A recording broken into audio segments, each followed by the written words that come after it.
But ఇప్పుడే movie చూసాం. Thanks to Mahi Raghava అన్న and producer Shiva Meka garu for giving us a fantastic movie.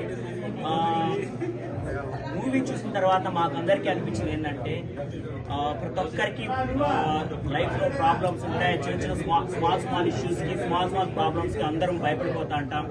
Jagananna persistence కానీ Jagananna hard work కానీ అనుకున్నది రీచ్ అయిన విధానం చూపించడం కానీ ఇట్స్ ద బెస్ట్. యూనో ప్రతి ఒక్కరికి లైఫ్లో గోల్స్ అచీవ్ అవ్వాలనుకుంటారు, కానీ మధ్యలో చిన్న చిన్న ఇష్యూస్కి ఆగిపోతారు. అప్పట్లో ఉన్న కాంగ్రెస్ ప్రభుత్వం ఎన్ని కష్టాలు పెట్టినా, ఎన్ని ప్రాబ్లమ్స్ క్రియేట్ చేసినా భయపడకుండా, తొనకకుండా, వనకకుండా కాంగ్రెస్ ని కానీ ఢిల్లీని కానీ ఢీకొట్టిన దమ్మున్న ఏకైక నాయకుడు ఉన్నాడంటే అది ఏకైక నాయకుడు జగనన్న మాత్రమే. జై జగన్, జోహార్ YSR. Thank you. Go and watch the movie with all your families. Thank you.